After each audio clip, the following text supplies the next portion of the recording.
यह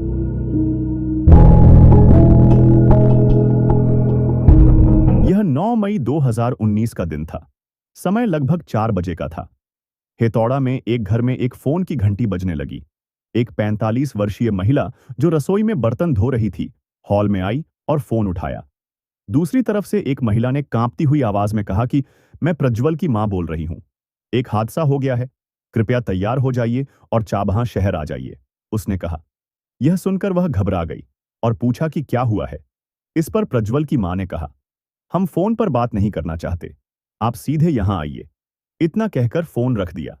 इससे वह महिला फोन उठाने के बाद घबराई हुई महसूस करने लगी और उसने फिर से प्रज्वल की मां को कॉल किया, लेकिन उन्होंने फोन नहीं उठाया। चूंकि फोन नहीं उठाया गया था, वह बहुत परेशान हो गई।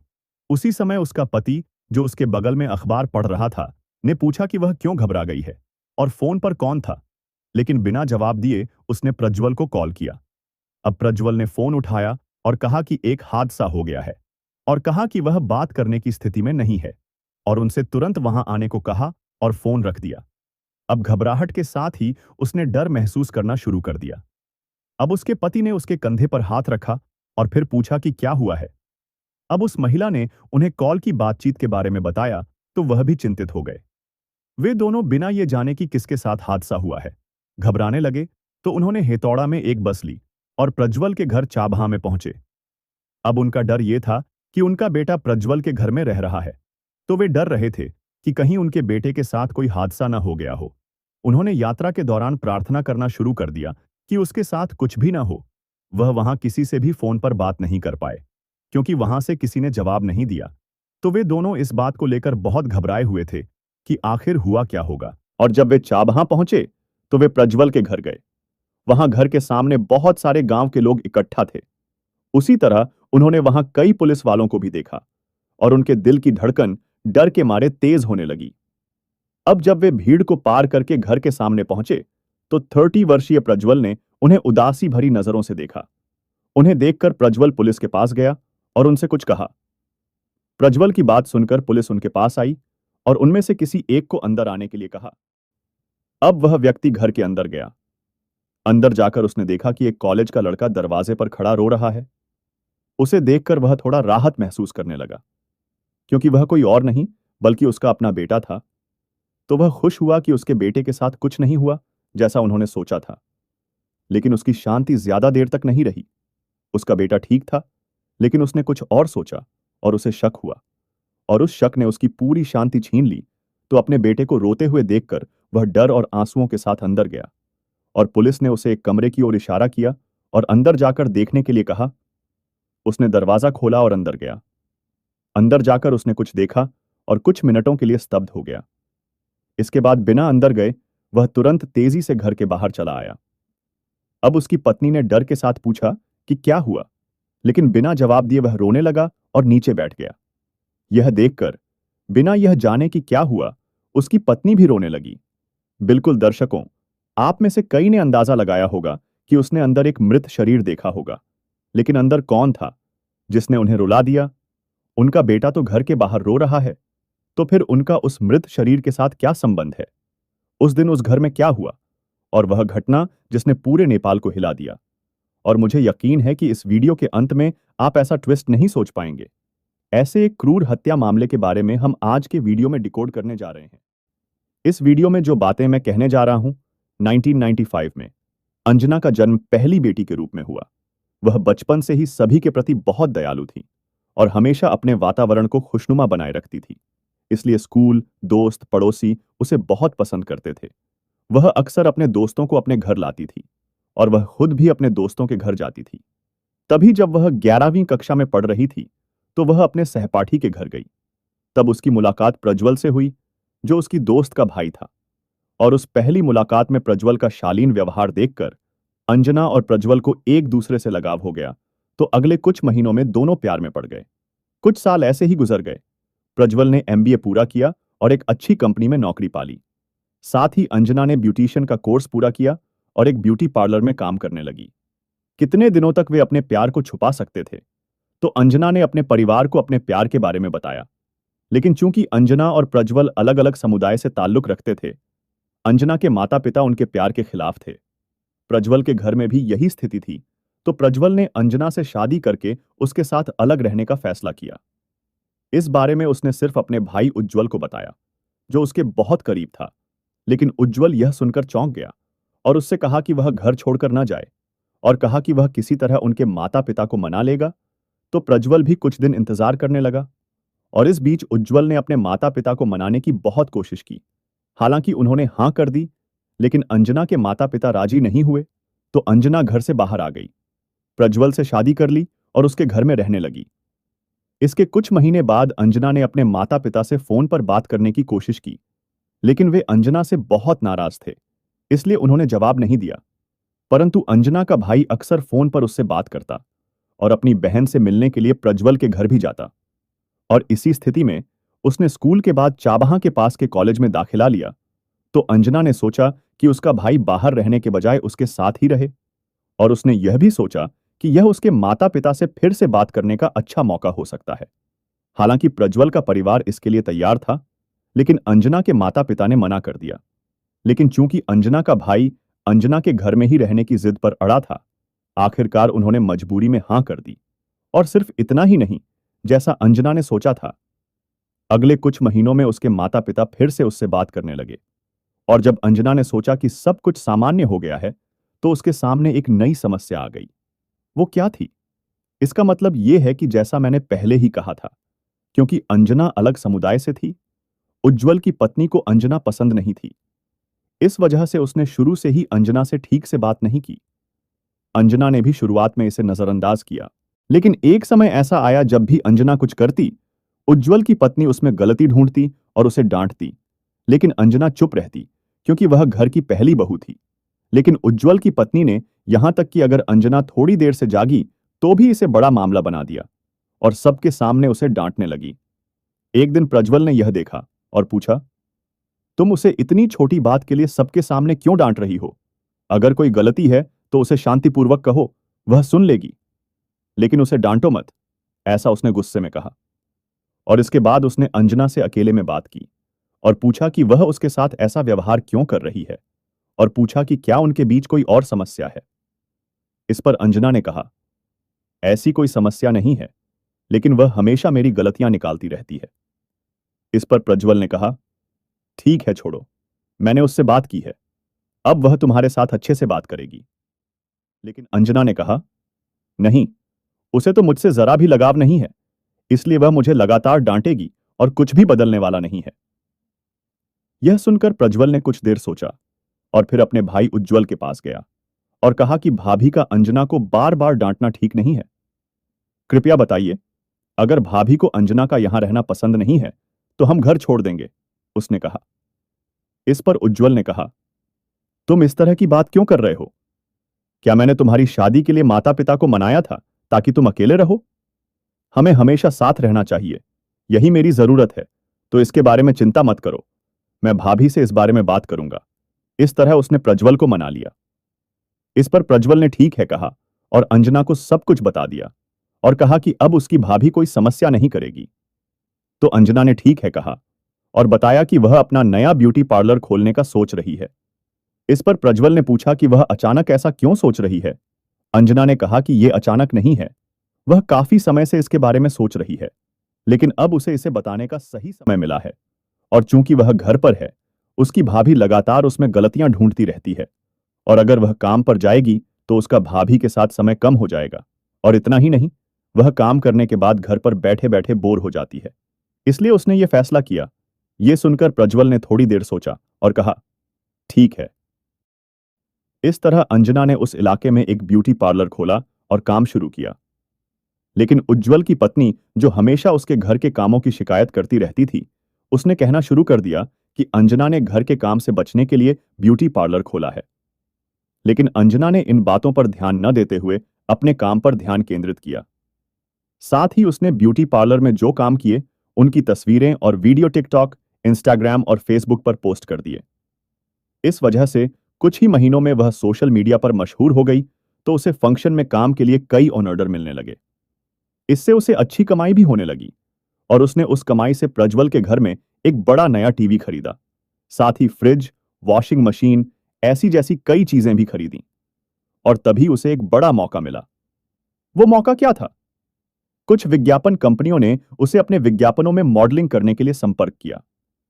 यह अंजना के लिए बहुत खुशी की बात थी, लेकिन उसने इस बारे में ससुराल वालों की प्रतिक्रिया के बारे में सोचकर झिझक महसूस की। लेकिन जिस तरह से अंजना का व्यवहार था, प्रज्वल के माता-पिता, जिन्होंने सोचा था कि वह सब कुछ सही ढंग से करेगी, उन्होंने इस पर हामी भर दी, तो अंजना खुशी-खुशी मॉडलिंग के क्षेत्र में प्रवेश कर गई।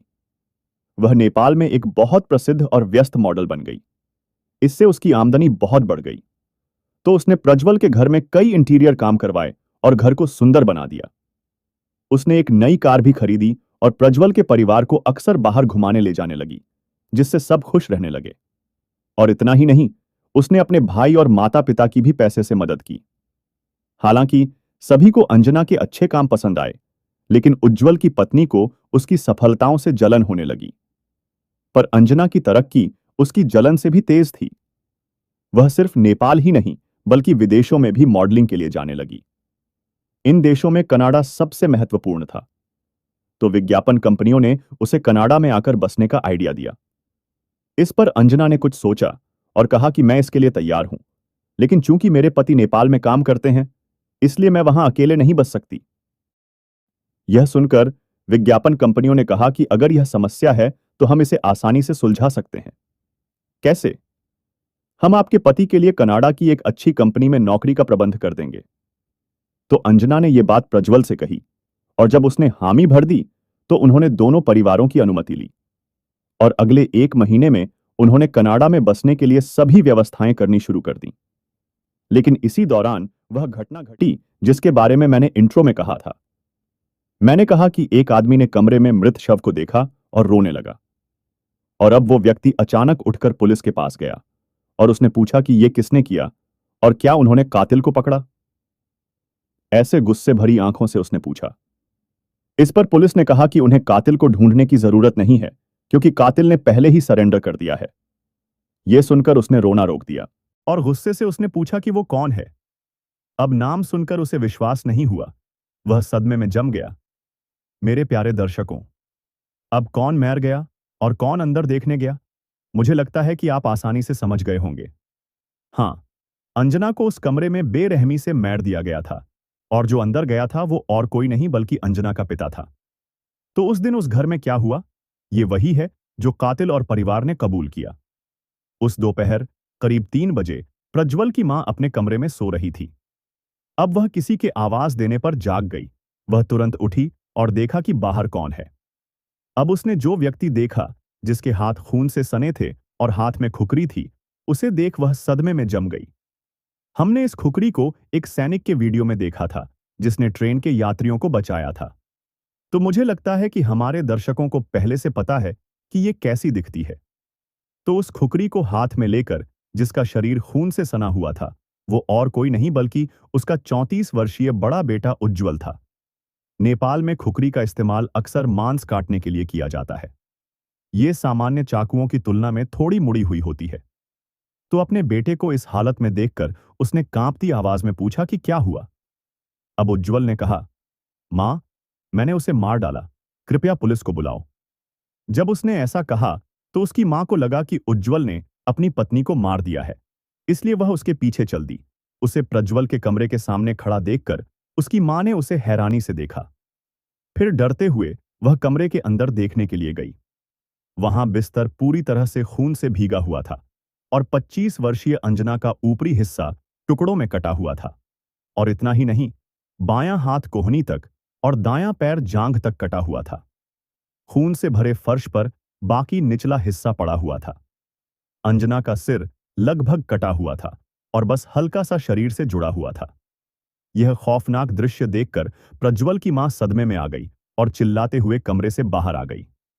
तुरंत उज्जवल ने उससे कहा कि पुलिस और अपने भाई को बुलाओ, और इसके बाद उसकी मां ने पुलिस और सभी को फोन किया।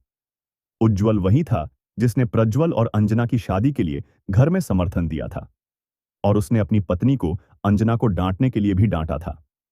और जब से उसका भाई उनके घर में रहने आया था, पार्लर खोलने और मॉडलिंग जैसे हर काम में वह उसका सपोर्ट करता था। और इन सब के बावजूद अंजना ने गर्व से अपने माता पिता से कहा था कि उज्जवल उसके भाई जैसा है। यही वजह थी कि जब पुलिस ने कहा कि उज्जवल ही कातिल है, तो अंजना के माता पिता को विश्वास नहीं हुआ और वे सदमे में थे। और इतना ही नहीं, उन्होंने पूछा कि उज्जवल कहाँ है और वे उसे देखना चाहते हैं। इस पर पुलिस ने कहा कि वह उनकी हिरासत में है और वे उसे नहीं देख सकते। इस पर उन्होंने कहा कि उन्हें उसकी पत्नी पर शक है, क्योंकि अंजना अक्सर कहती थी कि वह उसे तंग करती है। इसलिए अगर वे उज्जवल से पूछें तो वह बता देगा कि उसकी पत्नी इसमें शामिल है या नहीं। लेकिन पुलिस ने कहा कि उसने ये हत्या अकेले की है और उसने पहले ही कहा है कि इस हत्या में कोई और शामिल नहीं है। लेकिन पुलिस सभी की जांच कर रही थी और जब उन्हें पक्का सबूत मिलेगा तो वे किसी को भी गिरफ्तार करेंगे। तो उन्होंने अंजना के माता पिता से कहा कि वे इस बारे में चिंता न करें। लेकिन जब पुलिस ने परिवार के सभी लोगों से पूछताछ की, जिसमें प्रज्वल भी शामिल था, उन्हें पता चला कि इस घटना से सब दुखी हैं, यहां तक कि उज्जवल की पत्नी भी। और यह पक्का हो गया कि वह इस हत्याकांड में शामिल नहीं है। खासकर जब अंजना की लाश देखने के बाद, जब वह उज्जवल के कमरे में गई थी, तब उज्जवल की पत्नी सो रही थी, ऐसा उज्जवल की मां ने बयान दिया। साथ ही उज्जवल की पत्नी में जलन की भावना है, लेकिन वह किसी की जान लेने का साहस नहीं रखती, ऐसा उज्जवल के पिता ने कहा। और उन्हें यह भी नहीं पता कि उज्जवल ने अंजना की हत्या क्यों की। लेकिन पिछले 10 दिनों से वह किसी से ठीक से बात नहीं कर रहा था। इस पर उसने कहा कि उसे काम में कुछ समस्या है, जहां वह साउंड इंजीनियर के रूप में काम कर रहा था। और उसने यह भी कहा कि अब जाकर उसे पता चला कि उसे अंजना से भी कोई समस्या है। यह जानकर अंजना के माता पिता ने कहा कि उज्जवल के माता पिता उज्जवल की पत्नी को बचाने के लिए झूठ बोल रहे हैं। तो उन्होंने पुलिस से उज्जवल की पत्नी को गिरफ्तार करने की मांग की। लेकिन पुलिस ने कहा कि उज्जवल की मां ही थीं जिन्होंने हमें उसे गिरफ्तार करने के लिए बुलाया था, तो फिर वह क्यों अपनी बहू को बचाने की कोशिश करेंगी? क्या बहू उनके बेटे से ज्यादा महत्वपूर्ण है? इस तरह पुलिस ने अंजना के माता पिता को समझाया।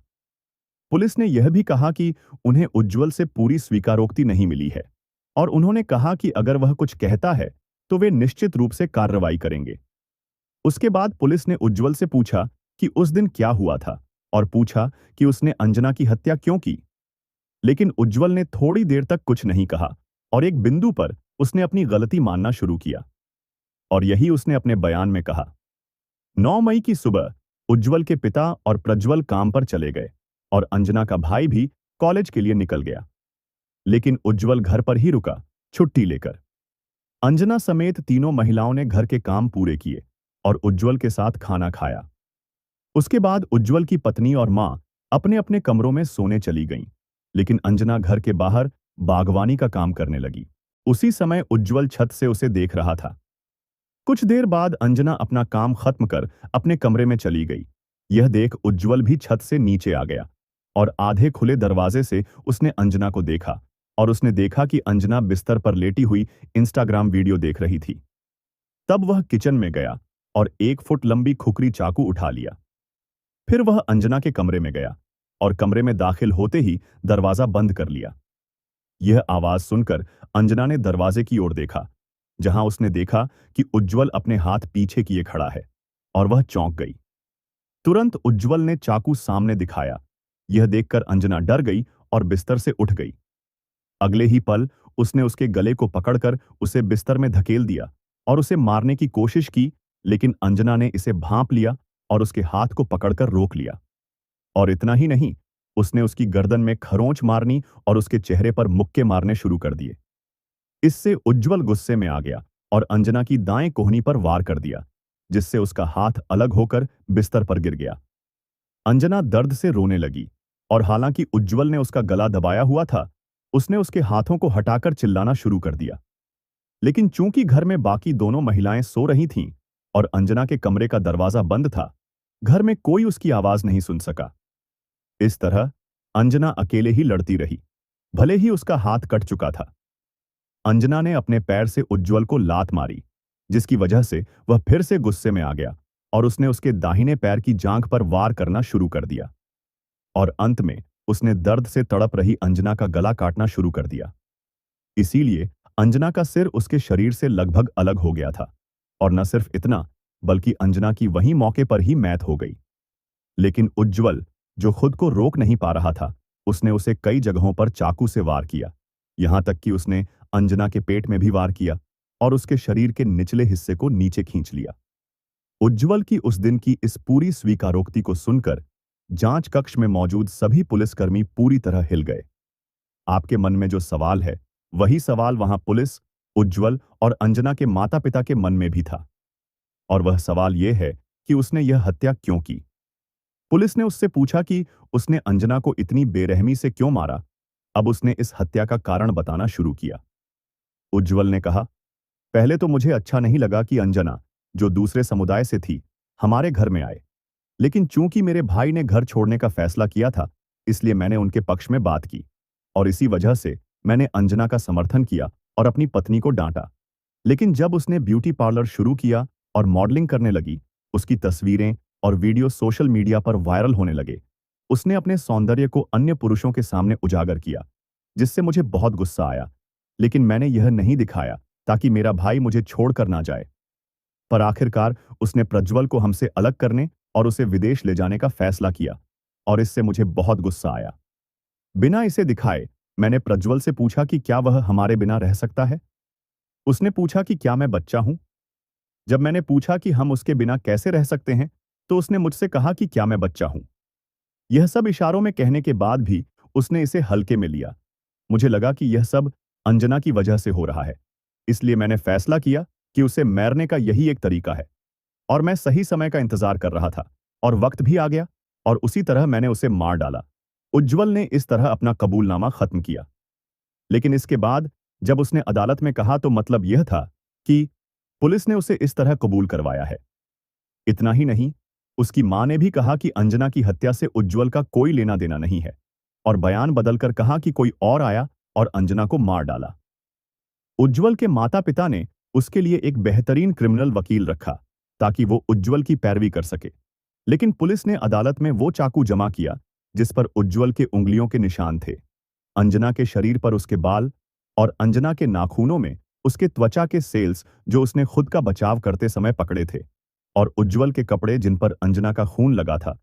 पुलिस ने इन सब को अदालत में सबूत के रूप में पेश किया। तो अंततः 2021 में उज्ज्वल को उम्र कैद की सजा सुनाई गई। हालांकि प्रज्वल विदेश गया था, उसने वहां जाने के लिए लड़ाई नहीं की। वे वहां अपने जीवन को बेहतर बनाने के लिए गए थे।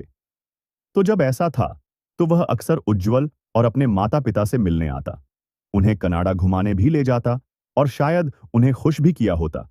और इससे भी बढ़कर वह अपने पास पैसे नहीं रख रही थी, वह दोनों परिवारों की मदद करने वाली थी। तो इन सब फायदों को समझे बिना उसने एक मूर्खतापूर्ण हत्या कर दी और अब जेल में बैठा अपनी शांति को नष्ट कर दिया। इस मामले में अंजना के बाद सबसे ज्यादा प्रभावित प्रज्वल हुआ और चूंकि उसके माता-पिता ने उज्ज्वल का साथ दिया, तो उसका दिल टूट गया था। तो उनके साथ रहना पसंद न करते हुए वह अलग घर में रहने लगा। और उस समय कनाडा की कंपनी जिसने उसे नौकरी का प्रस्ताव दिया था, उसने उसे काम में शामिल होने के लिए कहा।